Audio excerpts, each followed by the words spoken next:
Good morning and welcome to you, our dear viewer, to Times and Seasons, a time for healing and transformation, exclusively here on Faith Today TV. I hope you are doing well, and this is yet another episode where you get to enjoy a beautiful conversation as we are ongoing with this journey of getting to know who really is Mr. Peter Ndungu.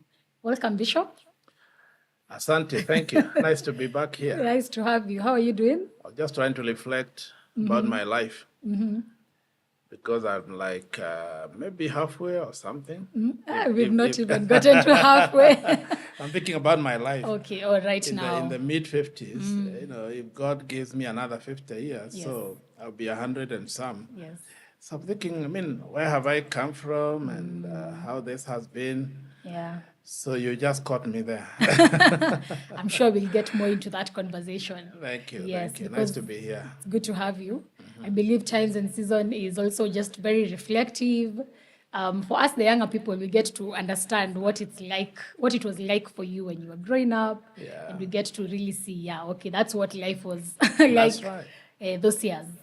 Yes. So. Yeah, life was what it was. And now it is what it is. Yes. That's why we come here, share. Yes. Like my testimony, my Yeah. life, what I went through, some good things, tough times, Yeah. not so good things. Hoping I'll help somebody. Yes, because Yeah. all of those combined, the good, the bad, the ugly, they all, That's they're life. moments that shaped your life. That's right. That's life. right, Yeah, yeah. beautiful. So you've heard it, our dear viewer, and just sit back, enjoy this beautiful conversation. Thank you for those of you who joined us last week.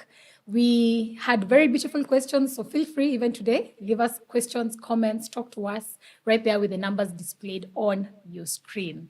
So last week, Bishop. Are you saying people asking questions? Yes, they do. Okay. Actually, today we will handle one, but before Okay. we get to that All question, right. Okay. as you're continuing to talk about reflecting about your life, I asked some people how they can describe you. Oh, Yes. okay. Oh, my. Before I tell you what they say, because you've told us already you're in a reflective mood, Yeah. you're just trying to reflect about your life. Yeah. Maybe you can describe yourself in a few words. That's a tough one. That's a tough word. It's easier to hear people say, oh, this person is Yeah. like this. But trying to describe myself, Yes.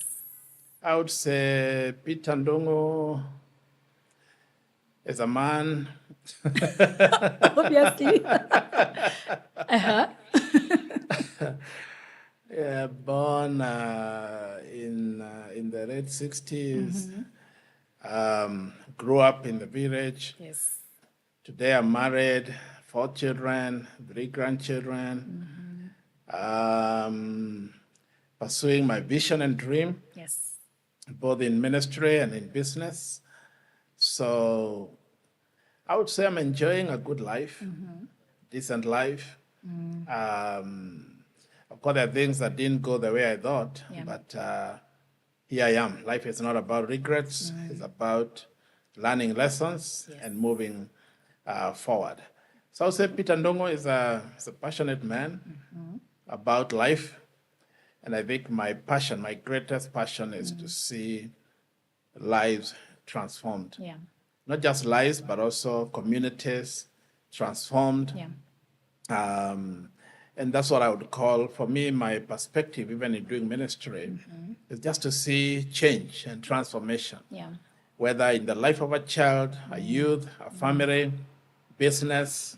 And that's why even I'm sharing what I'm sharing, Yeah. so that hopefully somebody's life will be transformed. I don't know that that's what people see, but that's how I would describe myself. We hope that's what they see, because what they could actually say, and that's a very beautiful description. Yeah. Someone said you're calm. Calm. Okay. They said you're Thank calm. you, whoever they are. They said you're wise. Oh, I agree. wisdom. A man of wisdom. Yeah. A family man. Uh-huh. And you've told us that. Yeah. A man of faith. Oh, We know you're stewarding Overcoming Faith Ministries. yeah. We'll talk more about that in the near future. Yeah. You're a visionary. Oh, That I know we can expound. wonderful, wonderful. Yeah. And you are esteemed. Well esteemed, yes. What does that mean? I'm also wondering what esteemed means. I think You have good self-esteem. We will get to the meaning of esteemed. Okay. But I agree, especially on Thank being... you all, those who have given comments. They are wonderful. Thank you. I appreciate it. Yes, I'll think through them. Please send them to me after this. And I will. I'll just reflect through them. Yes, All I right. will. Yeah, so this is just, I actually thought of asking this because, sometimes when we're just living this life, Yeah. we tend to keep moving the goalpost. Yeah. So you don't see what you've achieved. So you're Yeah. beating yourself up. You're not acknowledging what you've... So this is just to remind you that for sure people are seeing, people are appreciating you. People are actually like you are Sometimes good I role sit model. down and I wonder, have I done it? Have I achieved what I wanted? Really? And sometimes I think I'm very far. Yeah. Yeah, we keep moving the goalpost in this Yeah, life, but for sure you have done a lot. I'm sure we have a lot of people who have been impacted by the many things that you Thank have you. done and built. Yes, and probably in future we'll have them come and share a few things. Oh, that'll be Yes. kind. Yes, and just to segue from that, one of the questions that I feel like can bring us to a discussion today is you've told us about your childhood and how it was not easy. There Yeah. was scarcity. We've heard about going to school with no shoes, Yeah. having one pair of ngoma, and you want to wash it and make sure it dries, and it doesn't even dry actually. You're going to school when it's still wet. It's so wet that and says dusty. it says a lot about your childhood. And so Simon here, Pastor Simon actually, who was watching last week, asked rather, what kept you moving despite some of those struggles that you came across growing up? Thank you. Thank you for asking. I think it's just that desire just to continue with the life. Because it's either you give up and quit Yeah. and resign, or you decide I will push. Things may not be good today, but there's that hope. And that's why we go to school. They say, I still remember when we were growing up, and almost every morning, the only radio was KBC. So actually, those days it was Voice of Kenya, Yes. VOK. Yeah. And every morning when we were getting ready to go to school, there was a song they used to play on radio around 7, thereabout. So many vijana na mfanye kutia bidii, mwisho wa kusoma mtapata kazi nzuri sana. Wow. So we listen to that song and it's like, okay, let me struggle. Sometimes you're going to school and you don't even have anything to eat in the morning, and maybe boil some hot water and make some, what you'd call tea, and sometimes the firewood is wet. You can't even make the fire. Yeah. But when you listen to that song, it was kind of an encouragement that after, going to school and the struggles of today, there's life after this. Yeah. And of course, teachers, parents, everybody, the community, church, they're always kind of encouraging you. There's a better life. And of course, would have some people who would even come and say, I was in your school. I was here without shoes. We were struggling like you. And now they are coming maybe home driving. Yeah. And they are coming home, they're wearing a nice suit, and you look at them and say, oh, okay. I think, it's possible. Yes. Things can change. I remember one time they brought, Jesus film Yes. in the village. Yes. And they were charging 1 shilling Oh, to watch. to watch Yeah. Jesus film. So they brought it to our school on a Saturday afternoon, and they said, everybody you have to pay 1 shilling. Yeah. Most of us didn't have it. We couldn't afford 1 shilling. Yeah. Because that's a lot of money. Remember, that's a lunch for almost 2 weeks. Yes. And then one man, who was a marketer, he was working with this company, the Kiwi, the Oh, yes. shoe polish. The shoe polish, yes. Actually, all his life we knew him as Kiwi. Most people didn't even know his name. Okay. And he said, you know what? I can see the way people are struggling, because now they started showing the film, and a lot of us are outside. So we are, some boys are crying, wondering, how can we get there? I mean, we don't even have a television back home. Yes. So this is kind of the only entertainment you know, because once a year or twice a year, they used to bring, we used to call it watoto kaeni chini. You know? Literally, watoto kaeni chini. Children, sit down. Yeah, about 4 kilometers away. They used to bring a cinema there, you know, and they would show through a projector, show a movie. Yes. And sometimes they are showing, you know, white people, most of it, of course, white people, because they are the ones who shoot movies. Yeah. You know, those days we didn't have like the movies of today, Papa Shiradra and the mother-in-law. We didn't Yes. have those kind of movies. But, you know, they'll show that, you know, so they'll be in the open. This was free for everybody. Okay. But it used to come in the evening because, again, it has to be dark for them to be able to project. Yeah. So they put up the screen and project the movie. And so we would walk for the 4 kilometers to go and watch this movie that would start around 7:30 in the evening, take about an hour. So Friday evening, Yeah. the only entertainment, you know. So we are going home, and some boys were nasty because I don't know why they thought they would carry some eggs that were rotten eggs. So after the movie, or even when the movie is going on, somebody just throw just a rotten egg. To people, You've to the never audience. you've never smelled something so bad. Oh my goodness. So what we'll do is before the movie is over, you find everybody running away because people used to fight with those rotten eggs. Yes. I mean, so now this Jesus film, somebody, they decided they'll bring it. And so this man, Kiwi, decided, well, can I pay for everybody? And I still remember he paid that time 800 shillings. I think he had a good job. He was driving and all that. So he paid for the whole community. Yeah. Wow. And I said, I mean, if one man can do this, I think one day I can also do something for the community. He didn't know what he was doing. He's gone. He's not even here anymore. He didn't even know what he was doing. But that planted also a seed in me, because seeds are planted. You know, he planted a seed in me to say, one man can decide, I will forfeit everything and pay 800 shillings for the whole community to come and watch Jesus film. And so you can imagine now everybody was running. Hey, the Twade hero, you know, somebody has paid for us. The whole community, they are calling each other, come everybody, even those who are going home. Don't go home, please come.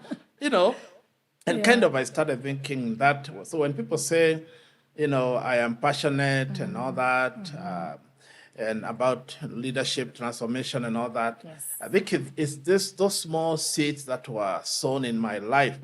So whatever you're doing today, remember somebody else is watching, and they are learning from you. They're either learning the best thing or the worst thing. So I think those are some of the memories I remember. Wow, beautiful. Yeah. Wow. I'm sure some of our viewers probably relate with such a story. I think from when I was really young, I saw that once. Oh, But you I don't did? think, just once, but I don't think I The ever one saw for it Watoto again. Kaeni Chini. No, the Jesus film. Oh, okay. I don't know about the Watoto Yeah, Watoto Kaeni Kaeni, Chini. because they used to repeat so many times. Watoto Kaeni Chini. Yeah, So now you called it we that. named it Watoto Kaeni Chini. And let alone, it was funny, they took it to the Maasai land. I don't know how true it is, but they took it to the Maasai land. Yeah. It's a funny story. And so the Maasais are watching, and they are watching this film in the evening. And then they saw some cows, you know, the way Maasai will believe. Yes. All the cows, you know, they belong to us. Through the Maasai. They saw the cows, and then behind the scenes, they saw a lion. Oh my. And they thought, no, this cannot be. This cannot be. You cannot have cows that belong to us and a lion in the vicinity. And the story goes, they started now throwing their spears and their rungus and their machetes to the screen. Oh, wow. And before the people knew, all the screen was down and everything was destroyed. 'Cause for them, they wanted to kill the lion. Protecting their cows. Protecting their cows. So, well, it's good to understand culture. Yeah, that's true. Oh my, wow. Or that's maybe brief them before and tell them, if you see a lion, it's not real. Yeah, and just maybe not take that film to the Maasai land, do something different. You're trying to educate them, you know? Yeah, Yeah, wow, that's so- interesting. That's the life. Yeah. So now from the village, now we've seen your escapades and everything. Yeah. And last week we left our people hanging on a very juicy story that I am sure they're very eager to understand, because now you showed us how, you are adventurous. Yeah. And you've always been a go-getter. So even from a young age, we see young you, just the younger you, just being curious about people speaking about this Nairobi. Nairobi. They used to call it Kiamata Hour, like where the lights, shine. Uh-huh. The city that does not sleep, they Yeah, say. Yes. And so I just want you to just take us through that journey. There was the bus, you told us, that comes once to pick people, and it's carrying everyone with all their luggage and cows, not cows, chicken, firewood, bananas, Yes. everything. Yeah. It was like the broom sweeping everything. Yeah. Wengine walikuwa naita kifagio, just sweeps everything. I mean, it's from that desire just to just being curious. Children can also be curious. And somebody listening to me, and you have been fighting your children because of wanting to be curious. Some of you young parents, and children want, especially some age, 7 years, 10 years, 12 years. Yeah. They want to be adventurous. They want to learn this. They want to get this. They want to touch this and do this. Don't blame them. It's the way children are. So for me, maybe I was in class 5 or thereabout, though class 5 then we were a little bit much older, because we started school when we were much older. Yeah. And then, like my dad or whoever, they would come, and maybe they're talking with a neighbor about Nairobi. And then I heard the stories about Nairobi, the vehicles, the tarmac road, tall buildings. In the village where I come from, we don't have any story building. So every building is, and of course, those days, the buildings were thatched houses, very old iron sheets and all that. So you're wondering, okay, Nairobi, how you're trying to visualize. You don't even have a television just to show you a bit of Nairobi like today. Yeah. So you're trying to visualize how is this city they talk about, and you listen on radio. Like when they're announcing Leonard Mambo Botera, they're announcing the, Kadenga and Mpira, and soccer, and you're wondering, how is this in a stadium? And then he's announcing and he's saying the stadium is, the grass looks like it's a carpet, and you're wondering, one day, I want to go there. So what I did, I started saving some money. And of course, this money, I'm getting it from sales. I was doing some business. Yes, you are. But the business I'm doing, of course, it's not from my own, supplies, from my mother's supplies. Yeah. When she harvests maize and harvests, beans, whatever is there available that I can sell, I would sell some. Eggs, if you have a lot, sell a few. And then I would sell to some neighbors who are not so good, Some of them, they are family people. Yeah. I mean, children can sometimes do things behind you, and you don't even know. You have no idea. I mean, because nobody would know about this. So I have a few shillings, and I decided one day, I remember it was a Friday, I would go to Nairobi. So I used to be very keen to listen. Okay, you board the bus here. How long does it take? Where do you alight? And all that. And, so I would listen, and they would always mention Machakos, Machakos bus station. Yeah. So I would listen keenly. Okay, from Machakos, how you move. And my elder sister used to work in Nairobi, around community area, NSSF building somewhere there. And so I would, listen. Okay, from Machakos, walking there, how long does it take? They don't know I'm listening. They think it's just entertainment. Yeah. They don't know I have a plan. Yes. And so this Friday, I went to school in the morning, like as usual, 7 o'clock. But around 9, during the break, I decided now this is the day. I'm still wearing if you can visualize, my uniform, which I've been wearing the whole week. Yeah. So it's very dirty and very dusty. Yeah. Shorts, the khaki, and all that. Yeah. And a sweater, and very dusty. So no shoes. And walking from my village to where I would board the bus is about 4 kilometers. Wow.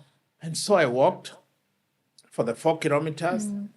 And now I'm going to Nairobi. I have left school through the back door. I didn't tell Oh, you anybody. even escaped from school? I'm just running away from school.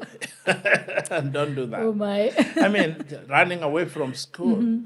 The teacher's not aware. Nobody, even the other, pupils, and nobody is aware. And I boarded the bus at Karogia.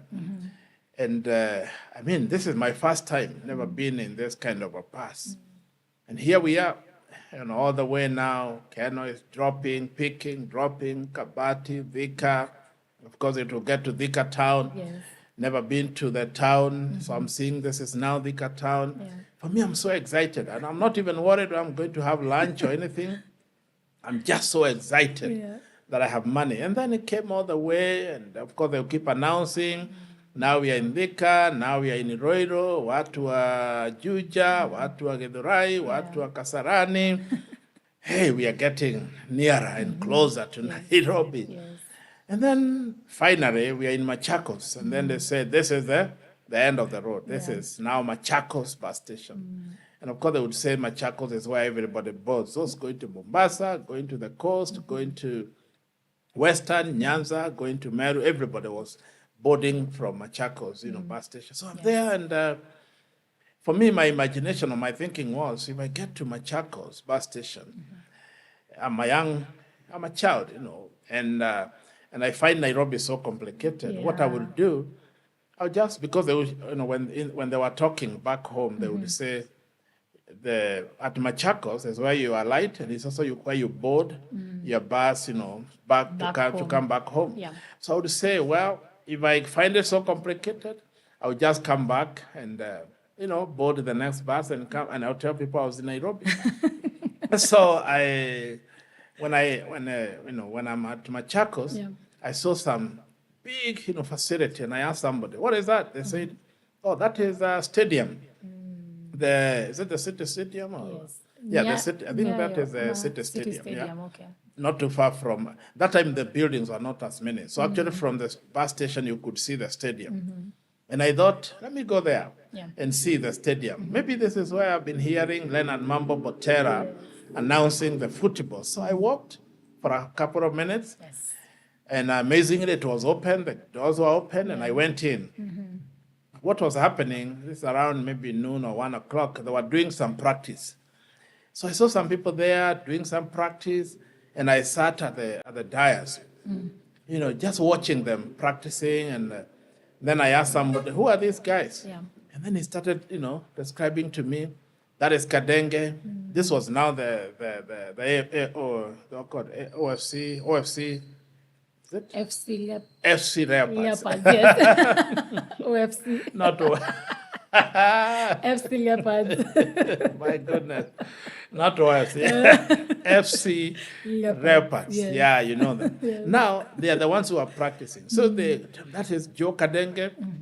That is Abbas Mohamud. He was a goalkeeper, very popular. Yeah. That is so-and-so. Kadenge, they used to call it Daktari Wameno. I think he was a dentist or something. Oh, wow. So Daktari Wameno. So I'm sitting there, I'm saying, is this me? Watching live. I mean, they're just practicing, no game. So just a few people came to relax there who are idle and, didn't know what to do. Yeah. And I joined them. So I'm just there watching and just looking and saying, oh my goodness, if this is all I came to do in Nairobi, this is enough. I'll go home and tell the other young people, I saw Kadenge, I saw JJ Masiga, I saw this team, FC, Leopards. Yeah. Okay, I stayed there for about an hour or so. Wow. Then I decided, let me explore more. I mean, I came to Nairobi. I asked somebody, how do you get to community, where now my sister, worked? Yes. So I'm asking somebody, and they told me, apparently that time there were not, many tall buildings, apart from KICC. Yeah. Apparently from Machakos bus station, you could see all the way to community. And through Uhuru Park. So he told me, well, you go through Uhuru Park all the way to community. Yes. And I would look at it and thought, okay, this is kind of a straight one. If I go, I don't think I'll be lost. I'll be able to come back, to bus station. And I decided, here I come, my sister. Who has no idea you're going. She has no idea. Let me come and say hello. And I walked all the way. Yeah. And I walked, and here I am. I'm following people as they cross the road. I'm not used to this kind of Busy road. Busy, and people crossing the road, Yeah. Kalim, Kokoteni, and all that. Yes. Crazy life. And I'm here just following people the way that I see them doing. I follow. When they stop, I stop. And I'm sure there are some guys who are wondering, hi, this young boy. Man. He looks like he's from the village. He's in school uniform. Yeah. He has no shoes. And you're Why not is even he- scared at this point? I mean, I'm just being daring. For me, I mean, wanting to know and to venture into kind of overcame, the fear. Yes. And I just want to conquer this kind of curiosity. Okay, I'm there. I walked and I got to her office because I'm asking every step I ask, where is this office? She used to work for Public Works, office. Where is this office? And then they'll tell me the next one. Where is this office? The next one. Where is this office? Of course, I've trained myself to speak some Swahili. Habari ya mama. A community ni wapi? Naambia, tembea, utaiona ndio ile. Habari ya mama. Yeah. Of course, most of the time I would ask kina mama because I don't want to ask the men and then I start asking other questions. So even before we get to your sister's office, I'd like us to take a short break that our dear viewer will stay put and be back for even the better part of this story. Wow. So we take a short break. Yep. And There then we we go. will be back. Thank you.